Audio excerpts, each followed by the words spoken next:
So as I promised, we will discuss about Samskara, and it's a long series. We have to go through 16 Samskaras and in detail.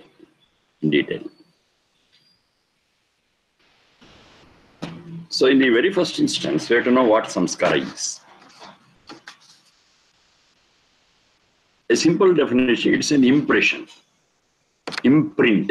It's an impression or imprint. They give a beautiful example. Say we have got in our hand a fragrant flower or fragrant flowers in our hand. Okay, then we keep them aside. Now no more I have got any fragrant flower in my hand. But I just take it near my nose. The smell of the flower still exists in the hand. But flower is not there. But I have some indication as to the existence of that flower in my hand just before, a few minutes.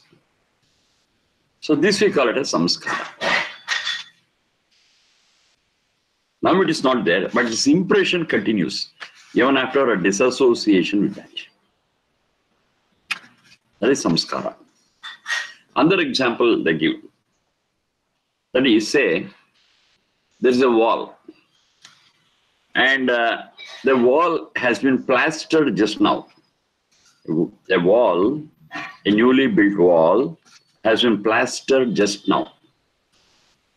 By mistake, I put my hand on the wall. I understand, oh, it is still wet, it is not dry, and I immediately remove my hand. Still, even after remove my hand, the impression of my hand will be there on the wall. It is still wet. Now the hand is no more on the wall. I am not pressing on the wall. I am away from it. Still, that few moments of the contact with the wall has left an indelible impression on the wall of my palm. And that's also Samskara. Now you see, basic meaning of the word Samskara. These two are classic examples what they give. They explain what Samskara is. Now where this Samskara imprint is on, that's another question we have to answer. Now there are three levels, not for the Samskara. There are really three levels of impressions. So the first level of impression is on the body. I fall down to my knee, a stone hits, and there is a wound. Okay, now the wound is no more, it's all healed up, but still I find a scar on my knee. Scar, S-C-A-R. I find a scar on my knee. And whenever I look at this scar, I immediately remember the whole process of me falling down, getting hurt, and getting cured. The scar is still there. Scar is still there. This is a physical one. Physical impression. Now I am not fallen. Now there is no wound, there is no pain, everything is okay. But that scar remains. There's impression on the body. It's an imprint on the body of a whole series of events. Then we have got another impression, that's the impression on the mind. Impression on the mind. Okay, today I teach.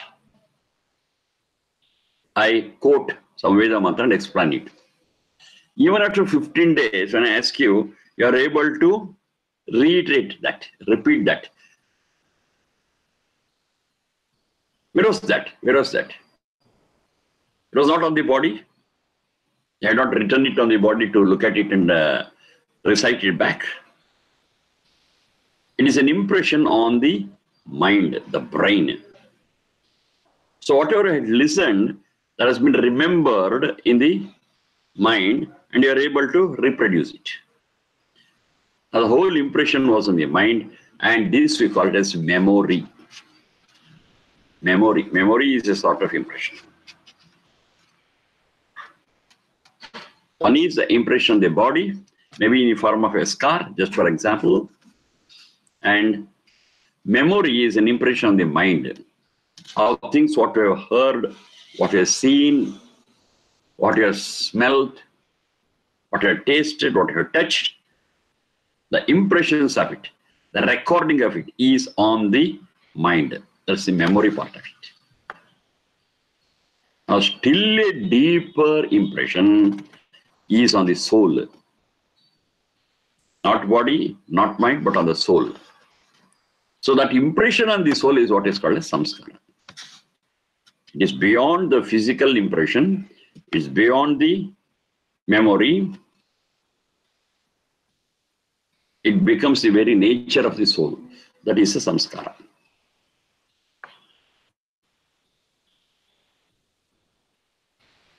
The behavior of the soul depends on such impressions. And the expression of the soul depends on such samskaras. And the soul can express only through body and mind and sense organs, not alone. It needs a tool to express itself. Of course, it expresses, but it is affected by the imprints on the soul. How the imprints happen? Of course, through the Sharira Indra Manas only, through the tool only. It's an input. It's an input on the soul. Say, always go on listening music, for example. So for listening the music, temporary soothing and calmness is my physical imprint. I remember the tunes, I remember the lyrics, that's the memory part of it. My love for music, appreciation of music in a subtle way is on the soul. So when I carry that impression on my soul, in a different birth altogether, when I listen to music, immediately it will be aroused. Oh, what a beautiful music. So the person will be able to appreciate music even in a different birth.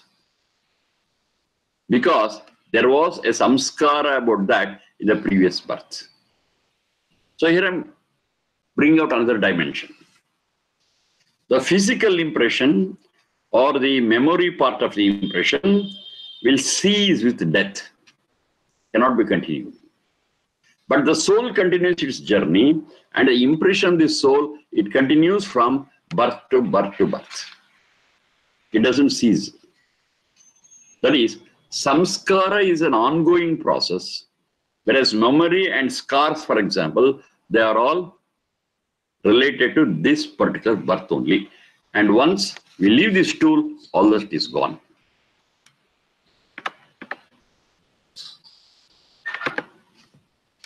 Whatever memories we have, whatever impressions or imprints are there on our body. So, for example, a tattoo, another example. Tattoo. I got tattoos. Some they'll have it on the hand, some on the back, some on the belly. Okay, it's their wish. Some on the forehead, some tattoos they will have. Now, how long these tattoos continue, exist? It's an impression, of course. It's an imprint, of course. But these will exist as long as the body exists. When the soul gets out of the body, the tattoos are gone with the body. The soul cannot carry the tattoo with it. Memories also cannot be carried. In very, very exceptional case, very, very exceptional, maybe 1 in 10 crores, I don't know. These memories would have percolated into samskara. The memory could have percolated into samskara, and in the next birth, they remember some details of the previous birth. It's a very, very rare case. Very, very rare case. Maybe 1 in 10 crores, I don't know. Possibility is there. But generally, no. The memory, the tattoo, or the scar, it goes away with the body. But the impressions that are there with the soul, it gets continued, and that's what we are calling it as the samskara. The one which is carried by the soul in its journey. It's called as the samskara. And how this samskara came to the soul? It depends on its inputs. What are the input devices? Speaking just like we speak about the computers. For computers, we have got input devices. Similarly, we have got some more input devices. The eyes is an input device. The ear is an input device. The nose is an input device. The touch is an input device. So in these input devices, things get in. Output device is the tongue. Taste is an input device. And our talk is an output device. The same thing, where it's both as an input and an output device. So these input devices would have carried on to the soul beyond memory so many things, and they get imprinted on the soul, and that is the samskara. It's the process what goes on. Now this whole scientific process what I'm explaining is same for all, and it is capable of answering so many of our observations. So many. We don't understand the science in this way. Lot of observations what you see cannot be explained clearly. Tell you something in detail to prove this matter. You are different from me, I am different from you. We are all different, all of us. Now, how this difference came? I give a very simple answer. The difference between every individual is due to their differences in samskaras. Samskaras. Are you not different in outlook also? Externally, yes. We are all different. Very rarely two persons appear to be same. But generally it's not so. We are all different. The shape of our eyes, the shape of our nose, the shape of the face, the shape of the hair is different from one person to another person. We have got so many crores of people, we have got so many crores of varieties. No two individuals match perfectly. Now, how does this happen? It is because of the proportion of the Panchabhutas. Visible, inert. Our Sharirindra Manu is made up of Panchabhuta. Now the combination of Panchabhutas is different, and there is a cause for our external appearance and our external difference in appearance. As speaking of the internal one. Internal impression on the soul is called a samskara, and whatever you have seen, what I have seen, what somebody has heard, what I have heard, they're all different. So because of that, the inputs are different for different people. So the impressions are different. So the samskaras are different. And on the basis of samskara, it influences our thinking, talk, and action. So I think in one way, you think in one way. Somebody talks in a different way, another person talks in a different way. It's not just the physical vocal cords that are responsible, but the subject matter. Okay, sound is different because of physical variation. But for the same situation, I talk in one way and you talk in one way, and your words carry some other meaning, my words carry some other meaning. It's because of we are influenced by samskaras, and your samskara is different from my samskara. So there are two things we have to observe. One is through the input devices, samskaras happen on the soul. Impressions, imprints are going to happen on the soul. That's the input part of it. And whatever is there as an input on the soul is behind every expression of mine. My talk, my words, my thinking, other things. It's both ways. Impressions are on the soul from the external thing, carried by the soul. And whatever the soul does through the Sharirindra Manas, its tool, is very much influenced by the samskara. Both ways. Now, what is happening now, as on date, always, commonly, is this input of samskara and our thoughts, actions, and words influenced by samskara goes on unattended. It goes on mechanically. What comes in, we don't know. What goes out, we don't know. It's happening. It's happening in everyone's life. We have never cared to analyze it. We have never cared to understand the process of it. Constant input of samskaras is there, and constant influence of samskara on our behavior also is there. Both. And all these things are happening without our knowledge, mechanically. But it doesn't mean that it should happen like that. No. We can control them, we can manage them. The soul, by its capacity, can manage the incoming things and the influencing things. It's possible for the soul. But generally, we don't know it. We just carry on our life. And this incoming and influencing thing happens continuously, even without our knowledge. This is a process of samskara. Now, consciously, deliberately, we follow this process. We follow this process. Okay, I'm not seeing everything. I'm not seeing everything. Yes, I'm capable of seeing. I've got good eyes. Eyes are functioning. The tool is good. Fine. But I'm not seeing everything. I'm a bit choosy. What finally helps the soul? Only such things I see, other things I deliberately don't see. So this decision the soul can take. And of course, for taking this decision, the earlier samskaras influence it. Just as a circular thing, cyclic thing. One influences the other, that influences the other, and things go on. Somewhere the soul takes a decision by understanding this process, and it intervenes. It intervenes.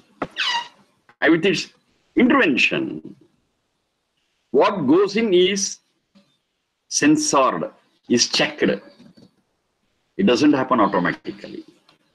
Okay, this I will listen, this I will not listen. This I will see, this I will not see. This I will taste, this I will not taste. This I will touch, this I will not touch. Some discretion or discrimination is applied in the intervention of the soul. How far it is capable of intervening? Yes, of course, that again depends on the samskara. It's an interlink. It's an interlink. We have to understand that process well.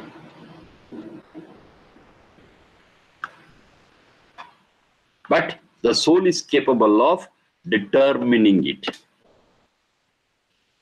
Diligently, deliberately, consciously, it can do it.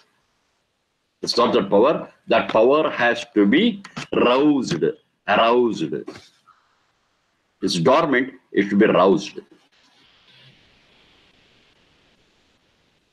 Now with that, we control the input. Not everything gets in, and not everything will have an impression on the soul. We filter it. Okay, let it go on to the soul. Let this not. Let this affect the soul. Let this not affect the soul. It's a beautiful filtration. We filter, and what is really useful and auspicious to the soul is taken in. What is not, we will leave it. This is possible only by deliberate determination, deliberate exercise of this special power that the soul has got. For everything what I am telling, so many Veda mantras are coming on the background of my mind. You also know that. Bhadram karne bhishrunayama devaha. Have you heard that mantra? Also taught it. Bhadram karnebhi shrunuyama devaha. Bhadram pashyema kshabhirya jatraha. Sthirairangai stuštruvam swasthanubihi. Yashema devahitam yatayuhu. It is a deliberate decision of the soul. Of course, it needs a tool. Sharindra Manas is required. I need not repeat it again and again. Bhadram karnebhi shrunuyama. Let me listen to those things which are really auspicious to me. Bhadram. Bhadram is auspicious. Bhadi kalyane. Welfare giving. That which finally results in my welfare. Only such things I shall listen. Bhadram karnebhi shrunuyama. There are so many such mantras. Just one famous mantra I am quoting it. Bhadram pashyema akshabhirya jatraha. We shall see only those things which are auspicious, which are welfare giving. I will not see everything just because I am able to see. I am very selective. I am very choosy. So when I am choosy during my input, then what goes in and the impressions what fall on the soul will always be welfare giving. Will always be auspicious. How do you say it is welfare giving and auspicious? Another question. This also we have discussed. We have to link them all. That which enhances the strength and purity of the soul, yes, it is called as auspicious welfare giving. That it takes away the strength of the soul, that it takes away the purity of the soul and becomes polluted, then it is not auspicious. It's not welfare giving. Now, whether the strength of the soul and purity of the soul has increased or decreased, we can always find it out through our introspection. And that is reflected in our behavior. So, depending upon observation and behavior of a person, we can say whether the person's soul is really strong or weak, pure or impure.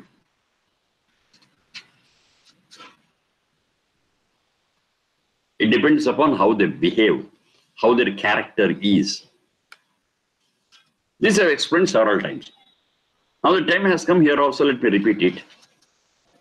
So there is a situation where I have to choose between whether telling a lie or whether telling a truth. That is the situation before me. I have an option. I can say a lie or I can say a truth. Now when I look at the consequences of it, when I tell a lie, I'll be escaping a great blow. Whereas when I tell truth, I'll be succumbed to torture, I may be subject to loss. This is a situation. Immediately what I think is, let me not put myself into loss, let me not get a blow, let me just escape from it, bypass it, so let me tell a lie. This is how my mind thinks. And this thinking, once again, is influenced by the samskara. So another person decides like this.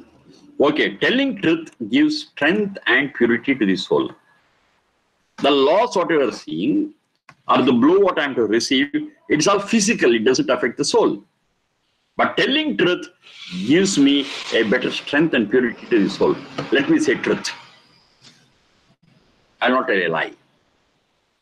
There will be loss, fine. It's a physical, materialistic loss. There will be blow, it is the tool. It doesn't affect the soul. But by telling the truth, by accepting the blow and loss, results in the strength and purity of the soul. This is how another person decides. Now, if you analyze both cases, the second case is really advisable. The second case is recommended because it finally results in the strength and purity of the soul. It doesn't care for the physical loss. It doesn't care for the physical pain. Because anyhow, physical pain will be there, physical loss will be there, and ups and downs in life is there. It is part of it. But my focus is not on this physical loss, is not on the physical pain, but on the impression on the soul. The impression on the soul, when it enriches, it is a strength and purity. It's a great thing.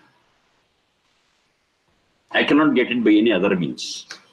Only by telling the truth and facing the consequences will help me to gain more strength to the soul and purity to the soul. Okay, why should we get that strength and purity? This also I have been discussing. Only a soul which is strong and pure is capable of experiencing peace and bliss. And that's our ultimate search. Every one of us, we are searching for the same peace and bliss. You, me, everyone on this planet. We're all searching for it. Now, this is a right royal way of getting it. We want peace and bliss. We want to experience peace and bliss. Excellent. But for that, the soul should be geared up and should be pure and strong. And that is possible only by, one example what I'm discussing is, only by telling the truth. Irrespective of what I lose in the materialistic world. What pains I suffer, that's irrespective of it. It's the whole process. And this decision by the second person, I'll tell the truth, whatever is the consequence, I will face it. Of course, it's again influenced by its a samskara. The input where it has got it. Now, such inputs we can monitor. I can use my sense organs, which work as the input, in such a way that only such auspicious and welfare-giving things are taken as input. Other things are barred and thrown out. We don't care for it. This is giving samskara to the soul, culturing of the soul, this culturing of the soul. When I culture the soul, then those impressions will influence the future actions of the soul through the body. It's a chain reaction. Now, this is the process of working of samskara. So, what is required is whether at the stage of input or the stage of output. Output also we can say. Okay, my samskara tells me inside, kill him, kill him, kill him. That's my samskara inside. I'm not compassionate. The soul is not compassionate. It says, you want something, kill him. Now, at that point, when the soul influences a person to commit a crime, at that point, the very soul is capable of discriminating and taking a decision. It can say, no, I am not doing it. I am living as a human being, and compassion is the core of humanity, and I will not do it. And whatever influence is there by the soul, whatever the influence is there because the impression on the soul to kill and commit a crime, we deliberately prevent it and stop it. It's possible by the soul.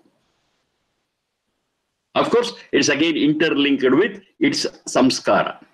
One samskara tells this, another samskara speaks about the other one.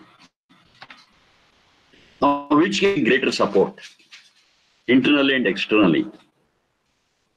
So the right thing, to be harmonious and loving with other creatures, takes an upper hand.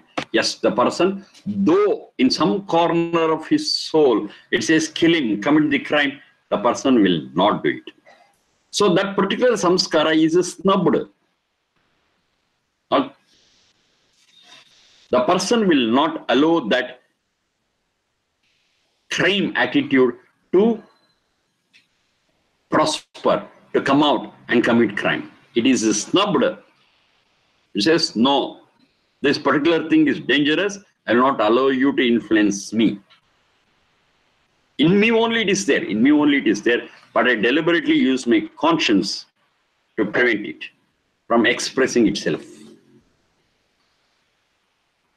And what happens? The outcome also is filtered. The outcome is also favorable to the person and to the world. So in samskaras, we got two varieties. One is which is auspicious and right and good and noble. And another one which is not noble, which is not auspicious but dangerous and trouble causing. So one we call it as Samskara, the other group we call it as Samskara. Right impressions, wrong impressions. To make it simple. We are all a bundle of these two samskaras, right and wrong. The task before us, which we can do only when we are in human form. I repeat, only when we are in human form. The tool what is given to us is capable of taking this task. That is, analyze, think, introspect, have a mapping of our samskaras, good or bad, whatever it is. And once I'm clear about the mapping of it, what percent of kusamskara is there, what percent of susamskara is there, what is its quality, what is its nature, what is its details, all we can get it. And finally, kusamskaras can be snubbed and susamskaras can be encouraged.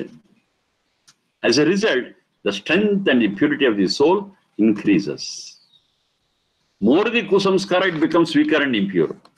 More the susamskara, it becomes stronger and purer. Now this variation we are able to make deliberately, consciously, when we got this human tool, not otherwise. An animal cannot do it. It doesn't have such a powerful brain, powerful tool, it doesn't have. We have it. We have to exercise this power of the brain, of the tool, to do this exercise. What will happen? The proportion of kusamskara to susamskara, right impressions to wrong impressions, will change for the betterment. How to do it? How to do it? I've explained what samskara is, how it works, how it gets in, how it gets out, how it influences what comes out. Now, how do you manage it consciously, deliberately? This is a great thinking of our Vedic seers, rishis. We'll continue it. We'll continue it. Okay, thank you for the day. Namaste. Remember every word what I have said. Maybe if time permits, this anyhow it is recorded, and listen to it one or twice. Once or twice. That will be very useful for the future classes. There is continuity, there is a link. So this link, let us not miss it. Okay. Thank you very much. Definitely. Thank you.